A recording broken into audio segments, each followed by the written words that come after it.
You know the scene. A jab lands across the table, light as a joke, sharp as a blade. Chairs creak, eyes gather. They wait to see whether you'll grovel for permission to exist. Most people explain. They think words will wash the stain away. They don't see the trap once you defend yourself. You have already agreed to their courtroom, their rules, their verdict. Power does not sprint to the witness stand. Power appoints the judge. Tonight, the principle is simple and ruthless. Never defend yourself inside a frame you did not choose. Why defending yourself is a trap is not a matter of pride. It is a matter of structure. Frames precede facts. The person who defines the frame defines the meaning of every word that follows. When someone casts you as suspect and himself as arbiter, your explanations become evidence not of innocence, but of willingness to be examined. A king explaining his crown to a courtier is not a king for long.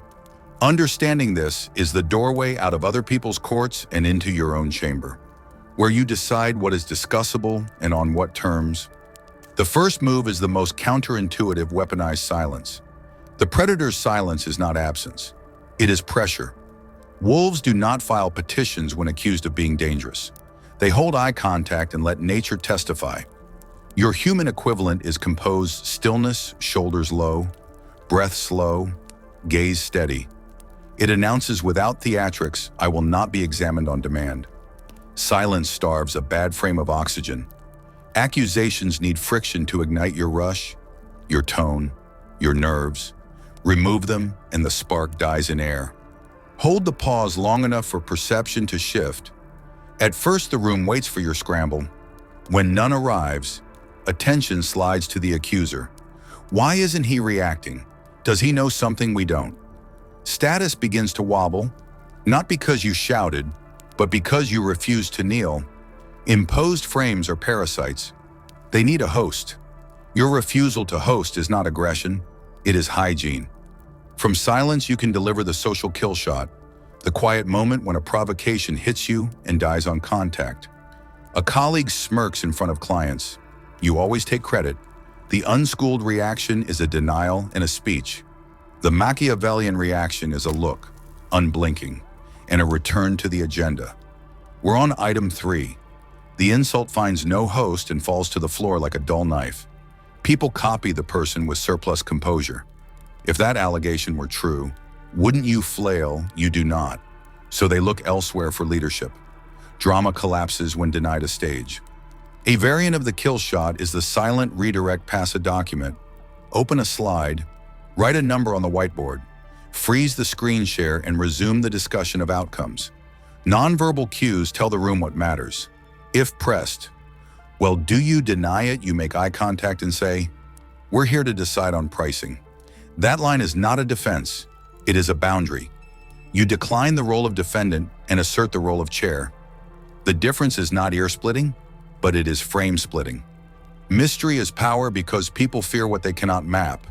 Explanation dissolves mystique. Brevity condenses it. When you overshare motives and inner weather, you hand out a toolkit to predict you and to preempt you. When you reveal less and deliver more, your presence gains mass. Colleagues adjust around you instead of against you. Selective disclosure is not secrecy for its own sake. It is discipline. Speak in outcomes and principles, not diaries. Answer questions, not questionnaires. End answers clean a period, not a nervous comma that invites further inspection. Silence also becomes a mirror. The psychological torture of silence is not cruelty. It is an X-ray. Deprived of your reaction, the insecure repeat themselves, then embellish, then hunt for allies. They overexpose. They contradict. The room notices without your assistance. A fair critic calms when not resisted. A status troll inflames when starved of spectacle. Stillness separates the two. You spend nothing. They spend everything. There are moments when silence alone is not enough. Then you use the coldest counter-reframing. Do not defend the accusation. Rotate the axles it rides on. You're manipulative. The hidden premise is that influence is a moral stain. Flip the axis. Influence is human. Lack of self-mastery breeds paranoia. Secure people call this leadership. No plea, only a redefinition. You're arrogant. Premise confidence is a vice. Flip confidence agitates the unsure. Self-assurance tends to upset uncertain rooms. Again, no defense. One clean line that moves the burden of explanation to the accuser. If they push, so you admit you refuse the chase. What standard are you using? Now they owe metrics, context, trade-offs. Most arrive for theater, not calculus. When the attack goes public, you ambush without attacking. The public ambush begins with posture, lean back. Not in, breathe. Then elevate the forum above personalities. State your alternative and the criteria to judge it. Standards replace slogans. Walk us through your plan in 3 steps and name the owner for each. Alternatives without owners are heckles and tuxedos.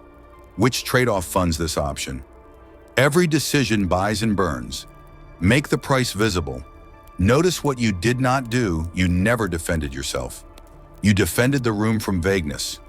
The challenger either rises to rigor or retreats into the audience. Either way, you keep the frame. The same physics apply at home. In intimacy, tempo is everything. An emotional accusation. You don't care about me as a frame, not a finding. If you defend, you accept the court. If you attack, you scorch the field. Hold tempo. Make eye contact. Breathe. That's not my frame for us. Pause. What need is not being met? You move the conversation from verdict to data. Refuse inventories of your sacrifices. That is self-defense in costume. Ask for specifics a moment this week when the other felt unseen. Now you can repair. If the volume spikes, lower yours. I'll respond to behaviors and needs. I won't debate labels. You are not punishing. You are protecting the relationship from bad categories. And when you are the one at fault, don't hide behind silence. Say 1 sentence of accountability and 1 act of correction. Power in love is clean. There are also times to disappear completely. Not from duty, from theater. When a venue rewards escalation. When the other side seeks spectacle. When the cost to the mission exceeds any benefit of reply. Absence is governance. Leave a boundary if needed. I respond in channels where decisions are made and go dark. You will be accused of evasiveness by those who cannot function without you as a prop. Let them exhaust themselves on the stage you vacated. Your oxygen was the accelerant. Take it back. All of this can be carried in 3 tools: silence, deflection, precision cuts. Silence is your default. Drill it physically, relax the jaw, drop the shoulders, slow the exhale, count 3 heartbeats before any reply. Deflection is the lift from theater to architecture criteria, owner, trade-off, decision now. Precision cuts are 1-line closures that end branches and return the room to the trunk. We decide on numbers, not adjectives. Process first. I don't accept that label. My work is on the record. 1 cut only. No second swing. No justifying commas. The more you use the kit, the less you need it. Rooms learn your rules. Beneath tactics sits an older law: aura is better than reputation. Reputation borrows other people's breath. Aura generates its own weather. Reputation asks to be liked and tallied and defended. Aura compels pause. You build it with consistency, boundaries, scarcity. Consistency, same tone under heat as under praise. People trust rhythm more than claims. Boundaries, clear no that is not angry. I don't debate labels. We decide in writing. Scarcity, fewer explanations. Tighter windows, shorter announcements, paired with reliable delivery. Speak less, land more. Over weeks, the texture around you changes. Hecklers think twice. Allies step forward unprompted. You did not win popularity, you raise pressure. The most elegant dividend of restraint is social. The crowd will defend you. Humans carry a fairness heuristic. When someone takes fire and doesn't flail, bystanders reassess the shooter. They intervene. That was uncalled for.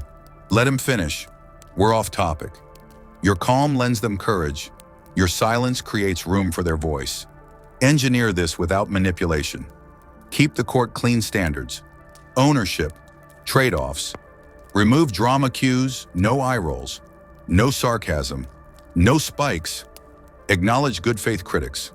Fair point, let's quantify it. You are not collecting fans. You are cultivating a forum that corrects itself. All of this converges on presence, the final stage where accusations evaporate before they land. Presence is not mysticism, it is trained atmosphere.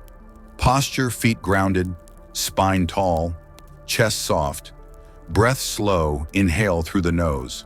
Slower exhale, speak on the crest. Eyes steady, not hard. Cadence sentences with full stops. Leave air between them. Entry and exit arrive with an agenda. Leave on a period. Principles you can say in one line, I respond to standards. Not provocations. I fix errors once. I don't manage rumors. Repeat them privately before tense rooms. They are your keel. Presence in conflict follows a disciplined sequence. First, silence, let the heat bleed. Second, deflection criteria, owner, trade-off. Third, the precision, cut one line that ends the branch. Fourth, forward motion, name the next action. If challenged again, return to silence. You are not looping, you are holding the field. Watch for failure modes, performative stoicism that freezes empathy, moral vanity that preens above the fray, weaponized disappearance that dodges duty. Correct them fast. Presence is not detachment, it is directed energy, calm enough to think, firm enough to act, clean enough to be trusted. A word on ethics. Dark psychology is a scalpel, not a cudgel. Use it to remove theater, not to humiliate, to keep the forum honest, not to make yourself untouchable at the cost of the truth. If you broke something, name it and repair it. The refusal to defend is not the refusal to be accountable. The difference is that accountability is your choice, spoken on your terms, anchored to standards not extracted by hecklers in a room built for spectacle. Practice will make this quiet for 30 days. Pause 3 heartbeats before you answer. Move one recurring debate into writing and decide it there. Ask for criteria, owner, trade-off at least once per meeting. Choose 4 one-liners, 2 for work, 2 for home, and use each once. Cut your explanations in half and land one decision earlier than announced. The goal is not a performance, it is a climate shift away from reflexive defense toward principled direction. There is a line you will carry with you after tonight. It ends more quarrels than a dozen speeches. We're here to decide on outcomes. Use it when the jab comes dressed as a question, when the smirk asks you to kneel, when the room leans toward spectacle. Say it once, calm as stone, and point back to the work. Those who wanted a stage will find it empty. Those who wanted a decision will thank you later. In the end, you do not win by attack or defense. You win by definition. You set the frame. The world adapts. You choose the tempo. Noise learns your rhythm. You build aura. Rumors dull on entry. You protect the forum. The crowd protects you. And when presence settles in your bones, you will not need to ignore accusations. They will fail to adhere. The man who never defends himself does not need to. He is busy governing.